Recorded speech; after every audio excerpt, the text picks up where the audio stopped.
ఇది హైదరాబాద్లోని ఒక మెట్రో స్టేషన్లో జరిగింది. రోహిత్ తన ఆఫీస్లో పని ముగించుకొని లాస్ట్ మెట్రో ఎక్కడానికి అయితే వచ్చాడు.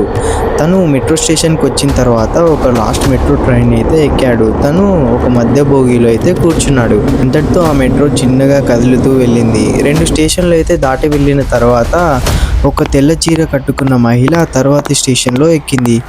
తను నెమ్మదిగా నడుచుకుంటూ వచ్చి రోహిత్ ముందైతే కూర్చుంది. తన ముఖం అయితే అసలు కనబడటం లేదు, ఎందుకంటే తన హెయిర్ అయితే ఫేస్ని మొత్తం కవర్ చేస్తూ ఉంది.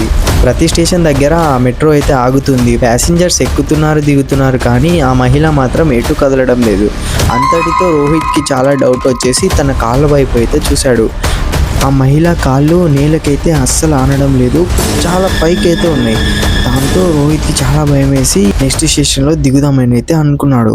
సడన్గా మెట్రోలో ఉన్న లైట్స్ అయితే ఆఫ్ అయ్యి ఒక 5 సెకండ్స్ తర్వాత మళ్ళీ అయితే ఆన్ అయిపోయాయి.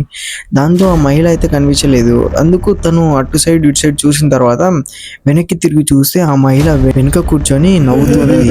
అంతలోనే రోహిత్తో ఇలా అనింది, నెక్స్ట్ స్టేషన్లో రోహిత్ దిగాడా లేదా, దాని తర్వాత రోహిత్కి ఏం జరిగిందో తెలియాలి అంటే నెక్స్ట్ పార్ట్ కోసం ఈ వీడియోని లైక్ చేసి ఈ ఛానల్కి ఎవరైనా కొత్తగా వస్తే సబ్స్క్రైబ్ ఇంకా ఫాలో చేసుకోండి.